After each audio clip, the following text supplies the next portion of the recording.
The biggest promise my dad ever broke. When I was 8, my dad promised me one thing: I will never leave you like my dad left me. He said it after a night of arguing with my mom. I had been crying in the hallway, clutching my stuffed elephant. He picked me up, looked me in the eyes, and made that vow. And for a long time, I believed him. My childhood wasn't bad, it was quiet. My dad was a teacher, and my mom ran a bakery. We weren't rich, but we were stable. At least I thought we were. Every Friday night, we had pajamas and pancakes, a tradition Dad insisted on. We'd make breakfast for dinner, watch cartoons, and fall asleep on the couch. That was our thing. Then around the time I turned 14, things started bending. Dad began missing our Fridays. Late staff meeting, he'd say, or parent conference ran long. But sometimes, I'd hear Mom crying in the kitchen when she thought I was asleep. I asked once what was wrong. She said, "Adult stuff, honey. Don't worry." One night, I saw a message pop up on Dad's phone while he was making popcorn. Just a name, T. Followed by, "Miss you already. Last night was perfect." He saw me looking and his whole face changed. He smiled too fast. "Just an old friend," he said. But I knew.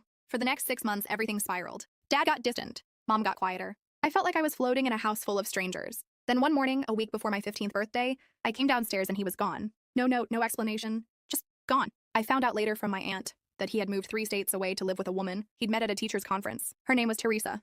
I didn't hear from him for months. On my 15th birthday, he sent a text. "Happy birthday, kiddo. Hope it's special. Love you always." I stared at it until the screen dimmed. No call, no visit. Just 3 sentences from a man who promised he'd never leave me. 2 years passed. Mom did her best. She worked extra shifts, held it together. I graduated high school with honors, and my name got called at commencement, but I scanned the crowd anyway, just in case. He wasn't there. Then, when I was in college, he called. Out of nowhere. I didn't recognize the number. His voice cracked immediately. "I've made mistakes," he said, "but I want to make it right. I want to be part of your life again." I didn't yell. I didn't cry. I just said, "You were part of my life until you chose not to be." He paused, then said, "You're right, but I hope someday, maybe, you'll let me try again." We haven't spoken since. Last week, I found a voicemail from him. He said he was going through chemo, that he thinks about me every day, that he's sorry. And for the first time in years, I didn't feel angry. I felt hollow, like I was mourning someone who hadn't even died yet. That promise he made when I was 8, it wasn't just about not leaving. It was about being the kind of man who shows up, who stays. And I guess I'm still waiting for that version of him to exist.